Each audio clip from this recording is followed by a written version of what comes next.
volunteers for Crash and Learn, and this year I am presenting a topic called Flightless. So Flightless came about as a way for me to cope after I failed my FPC twice. I took it the first time after I'd worked 3 years of rural 911 as a paramedic, and I went to an in-person class and was entirely overwhelmed. A lot of good information. I still use this company's products. I just had not had the exposure that I needed at the time to understand a lot of the concepts of critical care. So I took the FPC and I failed it by 6 questions. And I thought, well, that's okay. I really just wanted to be a better ground paramedic. I had no interest in flying. I didn't know any flight medics or nurses. A little while later on Facebook, I saw that there was a community college about 2 hours from me putting an in-person FPC review course up. And so I applied to that, got in, and learned so much in that class. Like, all of the light bulbs came on. I was really stoked. The person teaching it was a flight provider. I loved it. Ate, breathed, lived critical care. Studied so hard. There's pictures of me on a beach in Florida, out on vacation, studying critical care.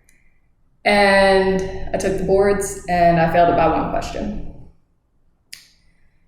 And that still hurts. Like, as I am talking about this now, it's been 7 years, I think, since the first failure, and my heart rate is up, like my respirations are going up. I still can feel the gut-wrenching reaction of failure. So I dubbed myself a dodo. I was gonna be a little bird stuck on the ground. I was never gonna fly. It just wasn't in the cards for me. I did not think that I was smart enough to do critical care. So I switched jobs. I went and started doing inter-facility transport, and I transitioned into working in a hospital in the emergency department. And I had so much fun. Like, I just really loved getting to see the bigger picture of care outside of the pre-hospital environment. And so I still felt like I need to know more. Like, there has to be more. I have to be able to understand this more. I could be giving better care if I could do more, or if I knew more. So I went back to the same company that I did the review for the first time, and I did an online prep course, and whenever I was at work and had free time, I just studied. And so silently, I went and took the FPC again. I did not tell anybody. Like, the first time I told people I was testing, and then they knew I failed.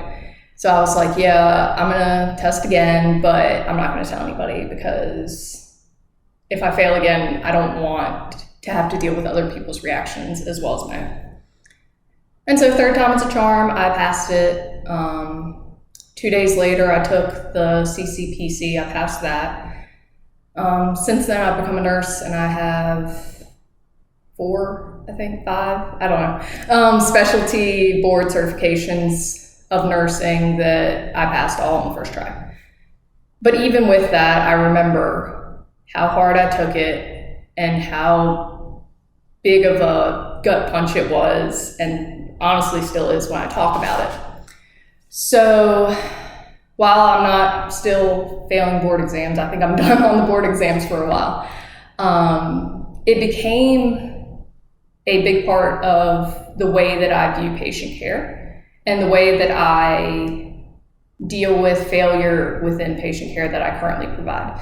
So I think that an easy one for us to talk about is just like innovations.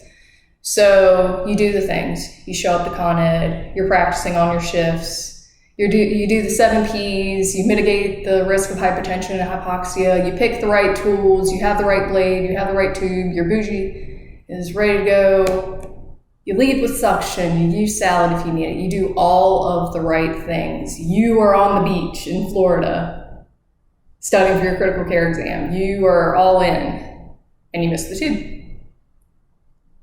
So what then? Because your body is going to have a negative reaction to that, whether or not you want it to or not. Hopefully you're not bouncing up and down like, hey. But the psyche behind that is something that we can work on in the short term and long term. And that is what my talk for Crash and Learn is about, is how to get through it in the moment so that your next attempt or whatever it is can be better.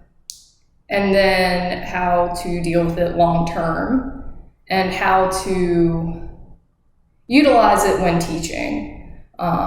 I am blessed to have a lot of really cool people in my life in the critical care community now. I keep thinking about Dan Rao. But I hope that the people that you have in your life are brave enough and vulnerable enough to say, hey, I failed here, I did this wrong, I screwed up this. And I hope that they're willing to talk that out with you and wait how they got through that, what worked for them and what didn't, and then hopefully help you not make the same mistakes. So even if you don't want to come to my talk, it's totally cool, but I hope that you say hello in West Virginia. Thank you so much for listening to my video. I appreciate you all. If you have any suggestions on anything you want me to read or listen to, just drop them in the comments or look me up on social media.